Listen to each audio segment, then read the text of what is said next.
What's up YouTube, Capital G here, looking at some new cards from the structure deck Pendulum Evolution. This is not to be confused with Pendulum Domination. That's the DDD structure deck that's coming out in January.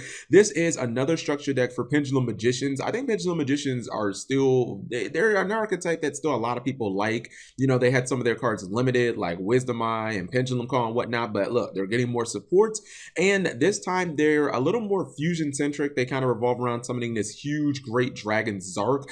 I'll talk about him in just a second. We don't know what he does yet, but we know at least some of his summoning conditions and some of his requirements. I assume the card's going to be just, his effect is probably going to be fucking obscene, like ridiculous powerful. So this is Chronograph Sorcerer, level 7, Dark Spellcaster, Pendulum Monster, of course, 2500 attack, 2000 defense. It's a Pendulum scale 1. You can only use the Pendulum Effect once per turn.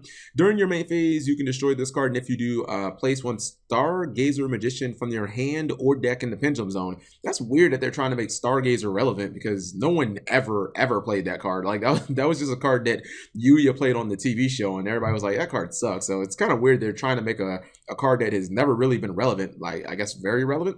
Let's see, the monster effect is, if a card you control is destroyed by battle or card effect, you can special summon this card from your hand. Then you can add one monster from your deck to your hand whose name is the same as the monster that was destroyed this turn. Okay, that's cool. I mean, being able to special summon a level 7 out of your hand, it also apparently can activate during the damage step because it doesn't say not in damage step. Assuming that you run a lot of magicians, if one of your magicians dies, you basically get to tutor it, which can be good. Then the second effect is you can banish this card you control, then banish one Pendulum Dragon Monster, one Exceed Dragon Monster, one Synchro Dragon Monster, and one Fusion Dragon Monster from your hand, field, or graveyard. Special summon one Zark from your extra deck. This special summon is treated as a fusion summon. So you see, Zark is super, like, he requires 4 fucking monsters. That's a lot. But I assume he's going to be extremely powerful. And you do get to banish the cards from anywhere. They can be your hand, field, graveyard. So that's actually really good. You know what I mean? It makes it a lot easier. And some of the magicians count as different types of monsters. So I'm hoping that this effect will, in the end, be worth it because you are investing 4 cards, basically, into one monster. Then we have Chronograph Sorcerer. Let's see, level 6, Dark Spellcaster, 2000 attack, 1700 defense. He's a Pendulum scale of 8. So it's cool because it seems like the new magicians, the new magician support is keeping the super wide scales that made Pendulum Magicians popular to begin with. They had 1s and 8s, you know, like Dragon Pulse and Dragon Pit and whatnot. You could special Kirin and you could special Apex Avion. Looks like they're still keeping all of that. Now, the Pendulum Effect is the same exact thing. You can, you know, blow this card up and get Time Gazer. I think it's kind of weird. And the monster effect is the same too. If a card is destroyed on your side of the field, you get to special summon this card from your hand. And even the entire, you know, you can summon Zark is exactly the same. So basically, these 2 cards do the same exact thing. They just have different stat lines and different pendulum skills. Now we go into the straight magicians. This is Irish Magician. It is also dark. There's a lot of dark support for all of this stuff is like dark. That's interesting. I think I'm almost certain it has to do with the anime and Yuma, or not Yuma, but Yuya probably going like very evil or some shit like that. Super emo or something. Level 4 Dark Spellcaster, 1500 attack, 1000 defense, Pendulum scale 8. Once per turn, you can target a Dark Spellcaster monster you control for the rest of the turn. Double any battle damage it inflicts to your opponent if it battles a monster, then destroy this card. All of these level 4 guys, all of these level 4 Pendulum effects, they all blow themselves up, which is, I mean, I don't know, man. Maybe run a Supply Squad or something like that. You know what I mean? Monster effect, this card is always treated as a Pendulum Dragon. So again, these new Pendulums have monster effects that basically make them into some of the summoning conditions of Zark.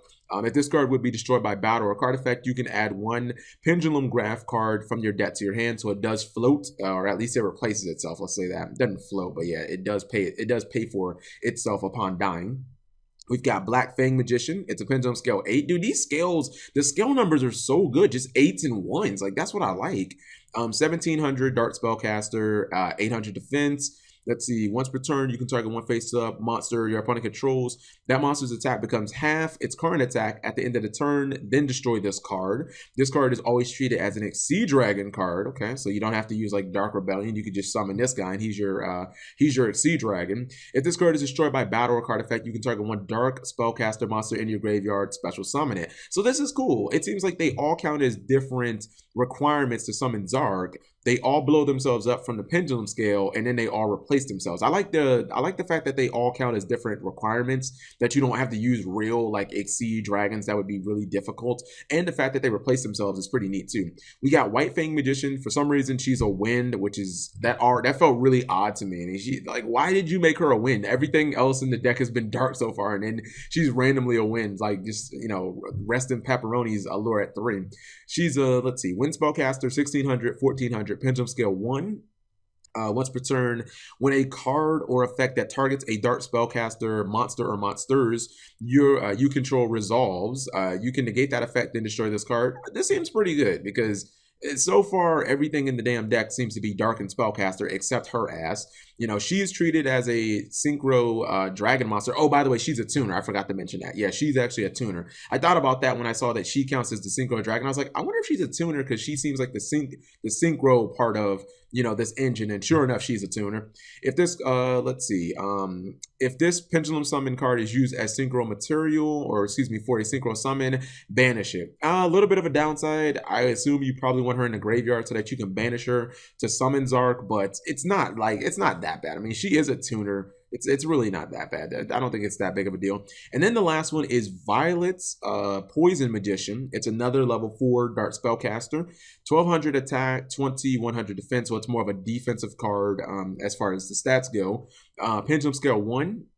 Once per turn, before damage calculation, when a dark spellcaster monster you control battles, basically everything in the deck, you can activate this effect. That monster gains 1200 attack until the end of the damage step, then destroy this card. This might be my favorite of all of these because you don't have to attack another monster. It just says battles. You know, actually, no, I think battles does imply that you have to attack another monster.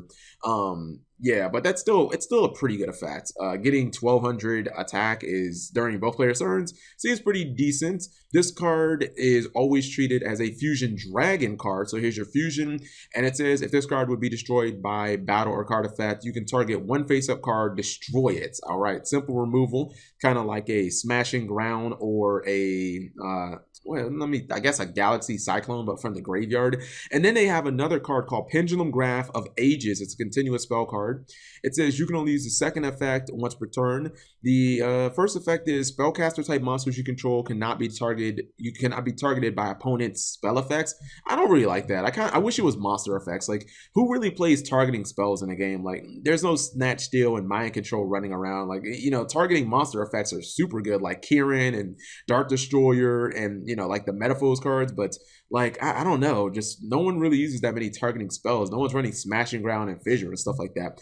The second effect, however, I think is much better, and I think it's the entire reason to even run this card. It says if a face-up Magician Pendulum monster leaves your monster zone or Pendulum zone, you can add one Magician Pendulum monster from your deck to your hand. This is cool because it doesn't have to be of your own effect. Like, it just, if your opponent destroys it, then you get the effect. If they blow themselves up, you get the effect. If you use a monster on the field for a tribute summon, or use for a fusion summon, or for anything like that, if you synchro with it, you just get the effect. And considering a lot of these guys can trigger during your opponent's turn, like, I don't know, to me this seems like so far the best card that they have revealed. Like, this seems kind of like, I don't want to compare it to Pendulum Call, but it seems like it could have that type of effect, because if you have pendulum zones and during your opponent's turn they try and like blow them up, okay, well, you just basically, you know, you end up just searching for new pendulum zones or searching for a new monster. And I don't know, I could see you just honestly triggering this card 3-4 times in, you know, the span of like a couple of turns, and this would be probably the card that I would focus in on just trying to destroy. Like, if I've got a Twin Twister,